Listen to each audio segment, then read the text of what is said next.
Bonjour à tous, conférence de presse avant le match Toulon-UBB. Pierre Mignoni, un état des blessés peut-être après Oui, alors état des blessés. Charles. Charles est au CERS actuellement, donc tout va bien. Pardon, à Cabreton, je crois. Gianmarco Lucchesi toujours. Il était très bien opéré, je vous avais dit, ouais. Donc voilà, tout va bien. Joey Caraba qui est forfait pour commotion, d'accord, jusqu'à la fin de la saison. Pas de risque avec Joey. Et Mathieu Smaidi qui s'était refait mal à l'ischio il y a 15 jours ou je sais plus quand. Le reste, c'est bon.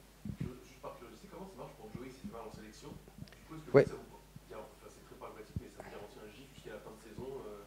Ça te comptabilise un gif, c'est vrai, bien. Tu bosses, mais Émeric, c'est bien. Ça t'arrive de travailler. J'essaye, pas tous les jours. Si, je te fais confiance. Oui, non, blague à part, c'est vrai que quand tu te blesses comme ça en sélection à 7 notamment, mais tu comptabilises comme si tu n'étais pas là, quoi. Et par contre, pour jouer, pour terminer avec ça, parce qu'il faut prendre les choses au sérieux, voilà, ça fait quand même la troisième commotion, donc c'est un joueur qui a 20 ans, vous le savez. Voilà, donc il faut simplement faire table rase, donc on le réhabilite bien pour que la saison prochaine il soit à 100%. Voilà l'idée. Allez, on peut démarrer sur le match avec les micros s'il vous plaît. Pierrick, soyez bon élève. Pierre, la dernière fois qu'on t'a vu, c'était contre Pau. Il y a eu une coupure depuis. Voilà, comment t'as retrouvé les mecs? Dans quel état d'esprit, revanchard? Content de leur dernière demi-heure, avec envie de se construire autour? Voilà, comment? Non, non, ben je pense qu'on a fait beaucoup de fraîcheur. J'espère que ça va se voir dimanche. Il n'y a pas de raison. Donc voilà, c'était plutôt, oui, à l'image de la deuxième mi-temps, repartir sur ça et faire ça pendant 80 minutes. Voilà. Je sais qu'il y a eu pas mal de choses qui ont été faites en dehors, avec le staff, sans le staff. Ils ont essayé de vivre un peu ensemble. C'est ce que tu leur as demandé aussi, toi, en tant que coach, de vivre des choses pour lancer cette fin de saison? Bien sûr, parce que on a le temps, comme je disais, on a eu le temps de se reposer, le temps de passer du temps ensemble, le temps de bien travailler aussi. Les trois choses. Donc on a fait le maximum pour donner le temps aux joueurs de se positionner là-dedans. Et puis franchement, maintenant, il nous reste un peu moins d'un mois de saison, puisqu'on est le 30 aujourd'hui et la finale est le 28 juin. Donc le meilleur, tout ce qu'on attend arrive et commence, j'ai envie de dire, dimanche. Justement, dimanche, c'est Bordeaux, Pierre. C'est avec Toulouse, les deux équipes devant vous, celles que vous n'avez pas réussi à battre pour l'instant, même si vous avez fait un très bon match là-bas à l'aller. À quel point c'est important de battre les équipes qui sont devant vous maintenant, mentalement surtout? Ouais, mentalement, comptablement. C'est important de montrer qu'on peut rivaliser avec ces équipes-là. On ne l'a pas fait contre Toulouse sur le dernier match en tout cas. On l'a fait en Coupe d'Europe. On l'a pas réussi à le faire en championnat. Quant à Bordeaux, oui, au match aller, on avait rivalisé, mais on avait perdu de peu. Et oui, je crois que c'est le bon moment de faire un grand match. En tout cas, au-delà de l'adversaire, qu'on respecte beaucoup et qu'on félicite pour ce titre européen mérité, euh, c'est important pour nous de se retrouver. Il faut qu'on se retrouve à l'image de ce qu'on va faire. On retrouve Mayol, on retrouve notre public. Dimanche, c'est plein à 21h. Pour que la fête soit belle, il faut faire un grand match. Et on a besoin de se relancer. Vous le savez, depuis un mois, on est un peu plus en difficulté. Mais comme toutes les équipes qui ont des passes difficiles, on a eu la nôtre. Très bien. Maintenant, il faut relever la tête et le montrer dès dimanche pour que ça reparte au bon moment. Pour le coup, Bordeaux, qu'importe les joueurs qui vont aligner, c'est une équipe qui marche sur l'eau depuis un moment. Tu as été, toi, champion d'Europe, tu sais ce que ça représente le match d'après. Tu as l'impression que tu jettes le ballon, il tombe toujours dans les bonnes mains, tout ça. Comment essayer de gérer cette euphorie qui risque d'être la leur? J'ai pas à commenter ce qui va se passer chez eux. Effectivement, j'ai connu ça. Moi, j'ai connu des titres où on a gagné Coupe d'Europe et on a enchaîné avec une demi-finale la semaine d'après. Donc il faut. Enfin, je l'ai vécu et je sais ce qu'il faut faire. Après, ce qu'ils ont fait, eux, ça ne me regarde pas. Donc ce que j'ai dit à mes joueurs, c'est que, effectivement, quel que soit le contexte, c'est pas une demi-finale ce week-end, mais c'est un grand match. Il est évident que ces joueurs-là vont basculer sur ce grand match. C'est une grande équipe, ils l'ont montré, ils ont gagné. Toutes les grandes équipes, pardon, savent basculer. Nous, c'est ce qu'on avait réussi à faire en 2013, en 2014, en 2015. Même si c'était des matchs, comme je dis, de phase finale derrière. Pour moi, dimanche, c'en est un. Justement, Pierre, tu parlais, on a beaucoup parlé de physique, mais les joueurs évoquent beaucoup le mental. Comment on soigne quand on est entraîneur le mental? Est-ce que tu t'inspires de quelque chose, de lecture, de ton expérience en tant que joueur, d'un entraîneur que tu as pu avoir, d'éducateur? Comment toi tu gères cet aspect mental là dans des périodes difficiles? Ouais, tu sais, sur nos trois dernières ou quatre dernières prestations, il y a eu des choses, bien sûr, qui ne sont pas acceptables, dues certainement au mental. Alors le mental, c'est quoi? C'est la baisse de performance, c'est le manque d'engagement, c'est le manque de cohésion, toutes ces choses qui faisaient un peu notre point fort, hein, depuis plusieurs mois. Et tu te dis, mais qu'est-ce qui se passe? Pourquoi cette équipe, elle devient, on va dire, l'ombre d'elle-même? Sans être méchant, mais dire la vérité. À partir de là, il y a un travail à faire, bien sûr, parce que les joueurs, c'est pas juste des fois, ok, tu switches et tout va bien. Mais des fois, il faut plus de temps. Il faut passer plus de temps. Il faut du temps pour switcher sur des choses, des cicatrices qui restent, sur du court terme, du moyen terme, des choses qui ressortent. Peu importe. En tout cas, il faut essayer de faire au mieux pour soigner ça. Alors soigner, c'est un grand mot, mais pour switcher, on va dire. Et je sens qu'en tout cas, on est capable de le faire dès dimanche. C'est vrai qu'on était dans le dur, mais je sens qu'on va le faire dimanche. Pierre, justement, est-ce que jouer un gros match comme ça, c'est un peu l'idéal pour se relancer quand on a connu, on va dire, une période un peu plus creuse entre la fin de la Coupe d'Europe et ces phases finales de top 14 qui s'approchent? Est-ce que tu sens justement cette excitation, cette stimulation qui manquait peut-être un peu les semaines, on va dire, post-Toulouse, et que là tu retrouves un peu juste avant Bordeaux? Oui, alors on a eu quand même des gros matchs, hein. Recevoir Toulouse au Vélodrome, aller à Vannes, aller à Pau, ce sont des gros matchs. Mais on n'a pas réussi à switcher, notamment, j'ai envie de dire, à Vannes et la première mi-temps à Pau. Le Stade Toulousain, ça a été très dur, mais le contexte a été compliqué. Ce n'est pas une excuse, mais c'est une réalité. Donc voilà, une fois qu'on a dit ça, pour moi, il faut être honnête dans ces moments-là, se dire les choses, s'engueuler, être exigeant entre nous, mais à la fois aussi, comme je dis, soigner un petit peu ces cicatrices qui vont faire que, ben voilà, il faut basculer dans du positif. Et le positif, c'est ce qu'on a devant. Je veux dire, dimanche, on joue un match à Mayol, chez nous, dans un stade plein, avec ta famille, tes amis, les supporters. Je veux dire, voilà, la motivation, elle est là. Et puis derrière, tu sais que ce match-là, il peut te positionner pour t'amener, pour jouer bien sûr un barrage à domicile, pour jouer une demi-finale et pour jouer une finale. Ou jouer une demi-finale directe. Donc voilà, il y a encore plein d'espoir. Et cet espoir, il faut que ce soit une énergie positive. C'est ce que tout le monde attend. Voilà, donc il faut qu'on bascule. Et oui, c'est un bon match pour le faire. En plus, tu joues le champion d'Europe quand même. Comment? Oui, donc c'est beau. Pierre, tu dis, je suis sûr qu'on va le faire dimanche. Qu'est-ce qui te fait dire ça? Est-ce que tu sens justement qu'il s'est passé quelque chose là ces derniers jours, ces dernières semaines dans le groupe? Oui, non, mais ça c'est des choses un peu entre nous. Je veux pas trahir le vestiaire, tu comprends bien, mais il s'est rien passé de particulier, si ce n'est tout ce qu'on a fait, tout ce qu'on a essayé de mettre en place, tout ce que les joueurs aussi en ont marre, quoi. Hein. Il faut pas oublier on vient de faire, on est à 10 mois de saison, je crois. On a 10 mois de saison. Je veux dire, les joueurs n'ont pas fait une mauvaise saison. Je veux dire, ils ont montré un beau visage. On ne l'a pas montré ce dernier mois. Donc on est à la fois déçus, frustrés, toute cette colère, mais toutes ces émotions doivent être derrière. Parce que si on continue à être avec ça, ben on va encore un peu être, vous voyez, comme on a été depuis un mois. Donc il faut arrêter ça. Il faut arrêter cette hémorragie. Cette équipe est capable, vous le savez, elle est capable de montrer un beau visage. Alors je ne dis pas que tout sera parfait, mais il y a des choses auxquelles on ne doit pas échapper. Et cette équipe, elle ne doit pas échapper à 2-3 trucs où l'adversaire, au-delà de Bordeaux, qui est une grande équipe aujourd'hui, qui a gagné un titre, et qu'on respecte, le premier adversaire, c'est nous. C'est notre équipe. C'est nos joueurs. On sait sur le dernier match de la phase régulière, Toulon rend toujours hommage à ses partants. Oui. Ce sera probablement le cas ce week-end. Est-ce que tu peux nous dire, est-ce que ça représentait un peu dans la semaine? Vous en avez parlé? tu en as fait un non-sujet. Comment tu as appréhendé ça, toi? Oui, c'est toujours des moments un peu. C'est des moments où tu célèbres, c'est normal, les joueurs qui vont partir.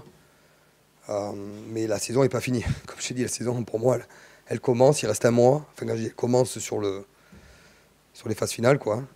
Il y a un mois. Et à la fois, il faut le faire, c'est vrai. Donc, pour répondre à ta question, oui, on va faire un truc entre nous, que ce soit un peu plus intime. Et bien sûr, partager avec nos supporters et vous, parce que ces joueurs-là le méritent, méritent d'être remerciés, parce que le passage à Toulon, comme dans les autres clubs, mais le passage ici n'est jamais, comment dire, te marque à vie, quoi. Te marque à vie et au-delà de passer, parce qu'on est tous de passage, hein, moi le premier, on est tous de passage dans un club. Ce qui est intéressant, c'est de laisser des trophées, c'est une évidence, mais aussi des souvenirs, des choses positives avec les uns et les autres. Et c'est pour ça que c'est pas très gênant de le fêter aussi avant, parce que ça te permet de profiter et de savoir que bientôt c'est terminé. Donc ça veut dire que bientôt, c'est dans un mois, c'est pas ce week-end. Un joueur qui ne devra pas partir en l'occurrence, mais qu'on va voir en conf après, qui se fait assez rare dans les médias, c'est Melvin. Voilà, on sait dans quel contexte il est revenu depuis 3-4 mois. On a le sentiment que depuis 3-4 mois, il est dans une forme assez époustouflante. Même quand ça n'allait pas très bien, lui, il était plutôt bon. Est-ce que tu peux nous dire un peu ce qu'il a changé depuis son retour, ce qu'il a changé à l'équipe depuis son retour il y a 2-3 mois? Non, mais Melvin, il est frais, c'est un joueur frais. C'est pas quelqu'un qui vient de faire 10 mois de saison, même s'il a subi. Hein. Attention, ça a été dur, vous le savez, on va pas revenir dessus. D'ailleurs, parlez-lui du match, parce que parlez-lui de l'action, parlez-lui de ce qui se passe, son actualité aujourd'hui. Qu'est-ce qu'il a changé? Peut-être sa maturité. C'est quelqu'un qui a pris à juste titre des coups sur la tête. Et maintenant, un peu de maturité, beaucoup de fraîcheur. Voilà, c'est quelqu'un qui doit arriver à maturité. Il faut qu'il arrive à maturité, ça va nous aider. Et même pour toi, pour parler vraiment de rugby, dans la stratégie, on sait qu'il a une longueur au pied, c'est très différent de Marius, c'est deux arrières qui n'ont pas du tout le même profil. Qu'est-ce que toi, il t'a apporté une assise différente? Ouais, c'est différent, mais je suis pas inquiet quand Marius le remplace ou inversement. Forcément, on a des atouts des deux côtés et l'objectif pour moi, c'est de les utiliser sur leurs points forts. Tu en as cité un pour Melvin, il y en a d'autres pour Marius. Voilà. Donc autant s'en servir des deux et les deux seront présents dimanche. Mais pour le coup, peut-être que je me trompe et tu vas me le dire, mais je trouve qu'il a moins ce côté que kicker. Il est beaucoup plus dans la relance aussi. On a l'impression qu'il prend beaucoup plus de responsabilité dans le jeu, Melvin. Oui, c'est des choses que je lui demande, qu'on lui demande de travailler sur ses contre-attaques. Effectivement, il a un jeu au pied qui doit faire reculer l'adversaire de par sa longueur, mais aussi pas que, quoi. Il doit utiliser ses qualités de vitesse, qu'a Marius aussi, mais définir la bonne stratégie de contre-attaque. Il le sait, c'est des choses qu'on travaille beaucoup, et je veux le voir animer aussi ce registre-là, pas que le pied. Animé souvent en 10 au cours des actions, des fois il vient se proposer dans la zone du 10. On voit beaucoup plus ça dans le rugby moderne, beaucoup plus que ce qu'on a pu le voir auparavant. Comment tu abordes cette nouvelle position du numéro 15 qui vient souvent des fois se proposer en numéro 10 ou autour de la zone du numéro 10, notamment sur des plans de récupération? Ouais, c'est des situations qui arrivent. Ils le savent, pardon. Ils doivent à un moment donné suppléer le 10 parce qu'ils ont cette qualité, que ce soit 10-15, 15-10, de pouvoir avoir ce danger autour du ballon et surtout sur le troisième rideau, ou à la main ou au pied. Donc c'est toujours intéressant de les retrouver dans ces zones-là. Après, il faut qu'ils prennent l'habitude, hein, il faut que les automatismes se mettent en place, mais c'est très intéressant. Comment t'expliques l'évolution du jeu? Avant, le deuxième 10, ça a longtemps été le 5-8e, le numéro 12, c'est un peu moins le cas désormais, c'est le 15 qui prend cette responsabilité de l'animation. Ouais, pas toujours. Ça alterne. C'est en fonction de certaines situations. Mais on lui demande de temps en temps d'être là, de participer à ce jeu-là, et de ne pas se retrouver très en profondeur parce finalement il est inutile. Donc c'est pas tout le temps, mais il peut s'y retrouver. Donc c'est intéressant. Sa pointe de vitesse, Pierre, avec les blessures, le fait de ne pas pouvoir enchaîner à Toulouse, mais là, depuis qu'il est revenu, on ressent cette pointe de vitesse qu'on pouvait ressortir à Perpignan. Est-ce qu'il y a eu un travail spécifique, ça, pour qu'il retrouve ce peps avec les préparateurs physiques? Est-ce que c'est quelque chose que vous avez spécifiquement travaillé? Ils ont eu le temps, les prépas, de l'amener à ça, quoi. Comme je te dis, entre ça et la fraîcheur, il a bien travaillé. Et aujourd'hui, Tu as raison, il est plein gaz, quoi. Ça se voit. Mais il n'a pas 10 mois dans les pattes. Mathias, on sait que la période est plus compliquée. Pierre a dit voilà, il faut le reconnaître. Maintenant, il faut qu'on arrête cette hémorragie et qu'on reparte. Il reste un mois de saison. Voilà, toi, qu'est-ce qui se passe? Qu'est-ce que tu as vu cette semaine dans le groupe? Comment tu peux nous garantir que ça va repartir? En tout cas, l'énergie, elle est différente que ce qu'on a connu on va dire dans le dernier mois et demi. Et voilà, moi, j'ai envie d'y croire. Je pense qu'on s'est bien entraîné cette semaine. Après, la seule vérité qu'il y a, c'est le week-end, on le sait très bien. Mais voilà, comme on dit, on s'est bien préparé. On verra ce qui va se passer. En tout cas, on l'a préparé avec sérieux. On a retrouvé une bonne énergie. On sait qu'on reçoit une très belle équipe. Hein. C'est un peu comme Toulouse. Hein. Même quand ça tourne, ça reste. Même si je pense que ça va pas tant. Enfin, ça a tourné un peu, mais pas tant que ça peut-être. Mais quoi qu'il arrive, on aura droit à une équipe costaud. Donc, on s'est préparé en conséquence en tout cas. Qu'est-ce que vous aviez peut-être perdu depuis un mois et demi et que vous avez cherché à retrouver là dans la semaine? Je pense qu'on était peut-être un peu tous, hein, on était peut-être un peu passifs, on attendait un peu de l'autre. Et je pense que j'aime bien quand Pierre a dit des fois il faut qu'on passe devant, il faut qu'on passe tous devant, il ne faut pas que ce soit toujours les mêmes qui passent devant à attendre une réaction pour qu'on se mette tous à jouer. Il faut que voilà, dès l'entraînement et encore plus le week-end qu'on soit tous acteurs du match et de la performance, parce que si on joue à 23, ben, voilà, on fera déjà un bon match. Après, gagner ou perdu, ça on verra. Mais on fera un bon match, on aura mis tout ce qu'il faut dedans. Et je pense que c'est le plus important. C'est juste tous être acteurs de la préparation comme on l'a fait et acteurs du match comme on va le faire ce week-end. Le fait de jouer Bordeaux, qui pour le coup est une équipe en surconfiance par définition, ils viennent de gagner un titre, qui tourne ou pas, ce sera des joueurs qui auront confiance en leur rugby. Est-ce que c'est aussi l'occasion pour vous de vous confronter à ce qui se fait de mieux pour relancer la machine?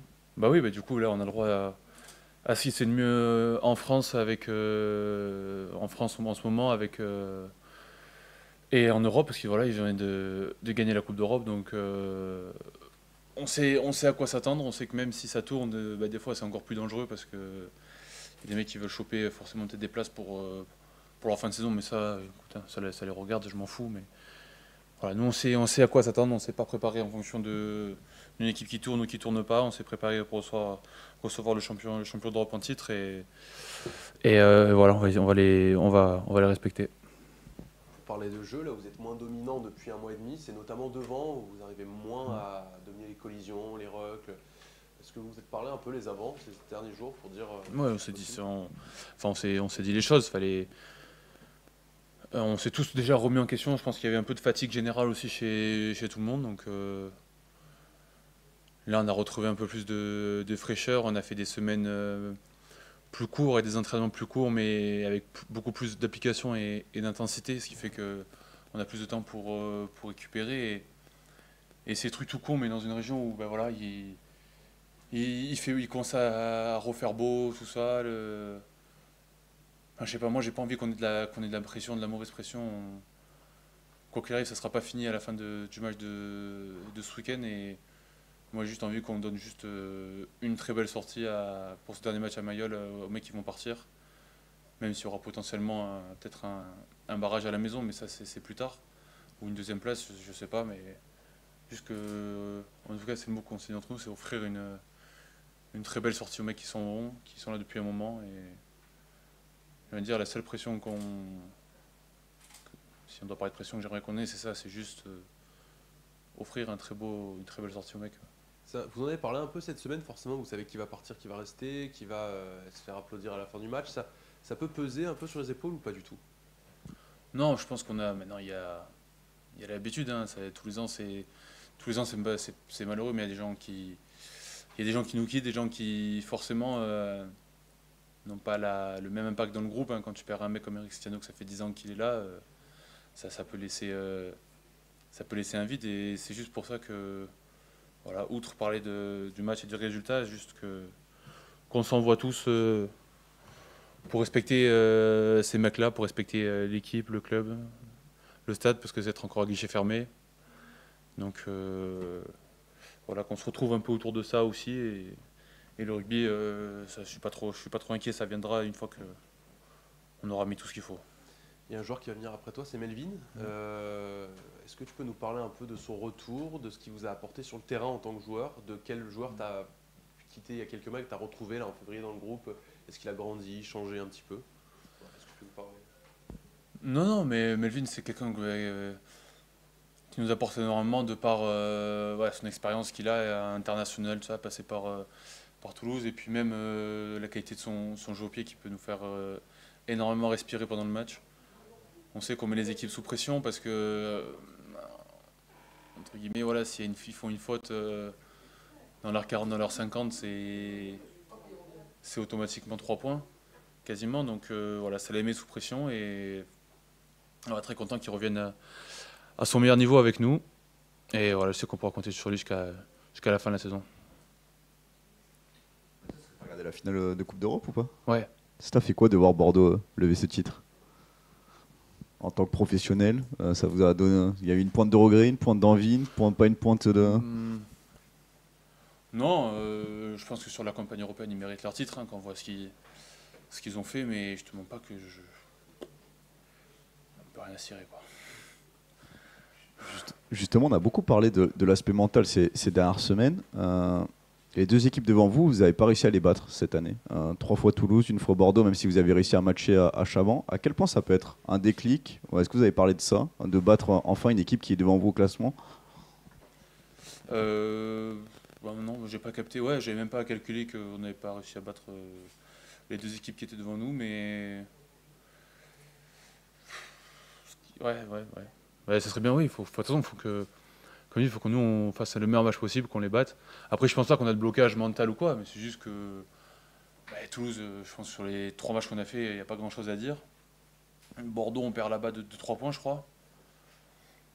On fait pas un mauvais match. Je trouve que à la fin, on peut revenir. Je crois, on prend une pénalité, on la loupe, mais enfin, on aurait pu aller en touche, bref. Mais voilà, c'est des équipes qui sont un peu plus en avance collectivement par rapport à nous. Bordeaux, ça a démarré le projet avec Bru, il a commencé un peu plus avant nous. Toulouse, j'en parle même pas.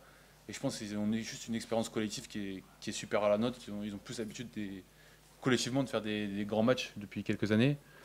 Et nous, un peu moins, mais je me souviens de où on était quand Pierre est arrivé il y a 3 ans. Voilà, on arrive nous aussi. Melvin, on sait que tu t'es fait un peu rare dans les médias, donc on est content de te voir aujourd'hui. Comment tu vas? On n'a pas vu depuis que tu es rentré le groupe. Comment ça se passe en ce moment pour toi? On sent que tu es bien sur le terrain, on sent que tu es bien dans le groupe. Est-ce que tu peux nous parler un peu de toi? Non, je pense que ça se voit, je me sens très bien. Beaucoup d'envie de jouer aussi. J'ai eu un peu peur sur la blessure que ça m'arrête quelques temps. Au final, ça s'est très bien passé et j'ai pu rejouer assez rapidement, donc ça aussi, très content. Et puis voilà, franchement, avec le groupe, ça se passe, comme je dis, très bien. On sent bien, même malgré qu'on est dans une passe un peu basse. On connaît nos objectifs et voilà, on garde la tête froide et on sait que ça va revenir. Ça s'est passé comment la blessure? C'est à Vannes? C'est quoi? Ils t'ont posé une plaque? Tu t'es fracturé? C'est quoi exactement? Non, en fait, sur le moment, je prends le coup de genou. Donc voilà, comme ça s'est vu, j'ai eu perte de connaissance. Et en fait, c'est juste l'os de la tempe en fait, qui était rentré. Donc c'était une opération assez simple. Ils l'ont remis en place et ils ont refermé, tout simplement. Donc j'ai pas de plaque, pas de vis. C'est pour ça que ça a été assez rapide. Et là, tu te sens pas, t'as plus rien du tout, t'as aucune douleur, t'as pas eu de... Non, même pour le match, j'étais censé jouer avec un masque, mais je me sentais pas confortable. J'ai préféré tenter le risque. Je savais que c'était assez fragile, mais j'ai tenté le risque de jouer, même si je savais que si ça prenait un coup, ça allait recasser sûrement. Mais content que ça soit bien passé. Alors pour parler de jeu, on sent que depuis que tu es revenu, on ne savait pas au niveau de la pression que tu allais avoir, comment tu allais gérer ça. On a le sentiment que ça t'a glissé dessus et que depuis que tu es revenu, tu marches un peu sur l'eau. Est-ce que c'est ce que tu ressens? Est-ce que tu sens qu'en effet tu es très bien, tu as pu bien travailler pendant la période? J'ai pu bien travailler, oui, mentalement aussi. Voilà, je pense que c'était important de bien revenir aussi mentalement. Et quand je suis revenu, pas de pression particulière, je voulais pas prouver quoi que ce soit, je voulais vraiment juste retrouver avant tout du plaisir, rejouer. Et voilà, quand on est éloigné des terrains pendant longtemps, quand on est content de revenir, je pense que c'est là où on joue son meilleur niveau et Et depuis ma reprise, ça se passe très bien, donc je suis content. Là, il y a des grosses échéances qui vont arriver et j'espère que ça va continuer. On trouve que peut-être plus encore que l'an dernier, tu es un peu plus impactant dans le jeu courant. Donc il y a le pied, ça on le sait, c'est toujours d'actualité, mais tu vas plus tenter de relance, tu vas être un peu plus rapide, on sent que tu es un peu mieux encore. Est-ce que toi, c'est aussi quelque chose que tu ressens? Ouais, bah, physiquement, je suis revenu, je suis revenu au top. Des fois, voilà, ne pas jouer pendant longtemps, bah, le corps il se repose aussi, donc forcément, je suis revenu au top physiquement. Et je me sens, je sais pas, peut-être un peu plus libéré. Je pourrais pas l'expliquer, mais voilà, peut-être un peu plus libéré, plus envie aussi de jeu. Peut-être ce qui m'avait manqué aussi ces derniers temps, mais voilà. Si vous le trouvez aussi, bah, ça me fait plaisir. Tu as retrouvé la vitesse qu'on t'avait vu avoir à Perpignan, et après avec l'enchaînement des blessures, on n'avait pas cette sensation de gaz, de pleine vitesse. Est-ce que ça se voit au niveau de, je sais pas, de tes données GPS? Est-ce que tu le ressens toi sur le terrain, que tu as retrouvé cette pleine vitesse que tu as pu avoir à Perpignan? Bah, c'est vrai que quand on enchaîne des blessures, c'est toujours compliqué de revenir, on joue toujours avec une gêne. Quand on est blessé, ben, on s'entraîne 2 fois plus pour revenir au niveau. Voilà, donc on accumule une fatigue aussi qui est peut-être qui se voit pas, mais que nous on ressent. Et là, le fait de ne pas être blessé et continuer à s'entraîner, à progresser, ben voilà, peut-être je le ressentais pas sur le terrain, mais ça se voit. Et c'est vrai qu'en jouant maintenant, oui, je le ressens, je me sens un peu plus explosif. J'arrive à enchaîner plus de tâches et j'espère que ça va continuer. Et après, juste un peu psychologiquement, on sait, Pierre a dit, il a pris des coups à juste titre. T'es revenu, t'as retrouvé le groupe. Comment tu te sens là? Ça y est, c'est derrière toi. Ça fait 1 an, on est vraiment passé à autre chose. Est-ce que des fois, tu repenses où vraiment ça y est, t'es passé à autre chose? Non, ça y est, enfin, pour moi cette histoire là, c'est derrière. Je suis concentré sur la fin de saison avec le club, donner le maximum. Et comme je dis, là, il y a des grosses échéances qui arrivent. On a l'opportunité d'être en demi-direct, donc on va tout faire pour que ça se passe. On te voit souvent arriver dans la zone du numéro 10 ou graviter autour, notamment sur les ballons de récupération. On a vu notamment quelques essais que tu as pu marquer comme ça. C'est une discussion que tu as pu avoir avec Pierre. C'est une envie du système, c'est une envie de toi. Comment ça se passe un peu ce positionnement où tu viens souvent graviter autour de la zone de l'ouvreur? Bah, je pense que ça fait déjà quelques temps qu'on voit dans les équipes que le 15 il supplée le 10 dans le jeu. Donc ça se fait assez naturellement. On a un système voilà, où quand le 10 est pris, ben, le 15 le remplace sur le terrain. Donc voilà, je pense que c'est plus un système assez normal. Voilà. Il n'y a pas eu de parole ou quoi que ce soit. C'est quand le 10 n'est pas là ou il a une action où il est dans le ruck, simplement le suppléer. Marqué d'essai aussi, Melvin. Tu marques très très souvent depuis ton retour, ça te fait rire. C'était quoi un objectif que tu t'es fixé? C'est un peu le hasard? Ça veut dire quoi ce sourire? Je dirais que c'est plus le hasard parce que c'est vrai que depuis que je suis rentré, enfin je suis revenu, j'ai pas mal marqué, mais je pense que c'est un hasard. Voilà. Il y a des actions où je pense que je suis placé au bon endroit, au bon moment. Ça m'est tombé dans les mains. L'amour du jeu avec cette période, est-ce qu'il est plus intense? Est-ce que tu aimes plus le rugby qu'auparavant? Est-ce que tu l'aimes autant? Est-ce que ça t'a redonné un peu goût au rugby aussi, cette grosse coupure? Comment tu te positionnes par rapport à ça? Bah, c'est vrai que quand on est éloigné du terrain pendant autant de temps, ça nous montre la chance qu'on a de faire ce sport. Voilà, quand je suis revenu, j'avais qu'une envie, c'est juste voilà, retrouver du plaisir, rejouer. Et oui, ça me montre que l'amour que j'avais pour le rugby, il a été encore plus présent quand je suis revenu. Il y a des grosses échéances qui vont arriver. L'équipe là est en une forme un peu moins bonne que ce qu'elle a pu l'être il y a 1 mois. Pierre a dit qu'il y a des mecs qui vont devoir passer devant. Est-ce qu'il te le demande déjà de passer devant? Comment tu vois ça, ton rôle dans l'équipe? Bah, je pense que déjà il y a des leaders naturels dans l'équipe. Je pense pas, voilà, moi je suis pas quelqu'un qui parle forcément dans le vestiaire. Après sur le terrain, voilà, comme je dis, j'essaye de supplier 10 quand il faut. Mais oui, des leaders, surtout je pense qu'il veut des leaders sur le terrain quand ça se passe pas bien pour l'équipe, montrer qu'on reste calme, qu'on arrive à trouver les bonnes paroles pour les coéquipiers et retrouver un jeu simple. Et moi, en ce qui me concerne dans mon jeu, quand les avants sont un peu fatigués ou un peu dans le dur, les soulager par de la longueur au pied ou trouver trouver des touches ou alors marquer des points au pied. Justement, Pierre nous a dit que ce qu'il attendait de toi, c'était d'encore mieux définir la bonne stratégie de contre-attaque. Ça veut dire parfois le pied, parfois la main. Qu'est-ce que ça signifie exactement? Il attend que tu relances plus, que tu joues plus au pied. Qu'est-ce que ça signifie? Non, ça signifie tout simplement qu'il faut être propre. Et des fois, c'est juste dur d'être propre. Voilà, relancer quand il faut relancer ou trouver la longueur au pied quand il faut trouver la longueur au pied. Voilà, c'est cette différence qui parfois nous a fait défaut sur les derniers matchs et qu'il faut retrouver. C'est cette justesse de savoir quand il faut relancer. On sent que l'équipe est un peu en dessous, donc voilà, on va pouvoir trouver de la vitesse avec nos ailiers. Ou alors justement, relancer quand on est seul, ça sert à rien, on peut risquer de se faire pénaliser. Donc voilà, c'est vraiment cette justesse qu'il faut trouver, qui est pas simple aussi parfois. Et c'est ce qui nous demande à trouver. Melvin, pour revenir un petit peu sur le plaisir que tu as d'avoir retrouvé le terrain après cette longue période d'absence, tu disais que tu avais aussi pu travailler un peu psychologiquement. Est-ce que pendant ce temps-là, tu as pu aussi, peut-être, je sais pas, travailler des choses, essayer de passer des caps sur lesquels tu ne pouvais pas forcément t'attarder, on va dire, dans le train de vie naturel avec tous les matchs, et que là, tu as eu plus le temps peut-être de travailler des choses, des détails sur lesquels tu ne pouvais pas forcément te pointer avant? Alors c'est vrai que j'ai travaillé des choses que j'avais jamais fait auparavant. Notamment le fait de pouvoir parler. C'est vrai que je suis quelqu'un qui est assez un peu renfermé sur moi-même. Et pendant ma sanction, j'ai eu des actions à faire auprès des jeunes et tout. Et en fait, le fait de pouvoir leur parler, discuter du rugby, comment on devient professionnel, comment on gère notre carrière, c'est quelque chose que j'avais jamais fait. Et au final, c'est des actions qui m'ont fait du bien. Une fois que je les avais fait, j'étais content. J'étais content parce que j'avais jamais parlé, j'avais jamais fait des choses devant pas mal de monde.